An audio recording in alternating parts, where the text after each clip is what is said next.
This is the Foldio 1 by Orange Monkie. It's Monkie with an IE. It's a collapsible photo studio. It's really compact and it's great for small object photography. It's available on Orange Monkie's website and it's only $29. So it's a great affordable option for at-home photography. The studio folds down to be about 18 inches by 16 inches, so it's really compact and it can be stored easily in a closet area. It's also really portable and can be taken with you anywhere. In addition to the actual studio structure, the Foldio comes with 4 backdrops. They're each kind of a felt fabric, which is really good for absorbing light, and they tend to not cause as harsh of shadows. The colors that come with are gray, black, white, and green, and the green can be subbed out for any other background in Photoshop. Boards that you need are included in the box. Foldio made putting the actual studio together really simple. As you can see in the video, there are little circles everywhere. Those circles are actually magnets, so the magnets just click together. Keep clicking the magnets together until you have an open cube, and there's a light strip that should be on top.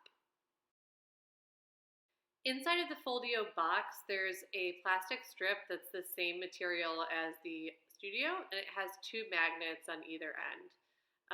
Those are eventually going to click into the back top part of the studio, but you're going to put your fabric that you're using as your backdrop in between the 2 magnets. So those magnets are going to secure the backdrop. You're just going to press the backdrop into the back of your studio. Try to smooth out any creases. Mine has a crease because I've had it for about 5 years and I fold it when I put it away. But you really want that backdrop to kind of sweep down so that there's a smooth transition between the back and the ground.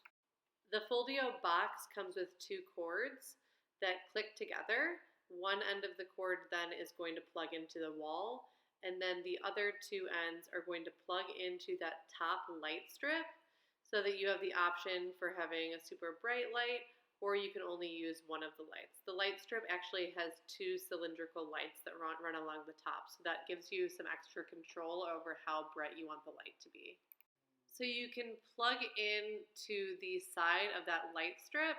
You can see the light just went on, and then there's little dials where you can control how bright you want the light to be, just by turning the dials to be dimmer or brighter.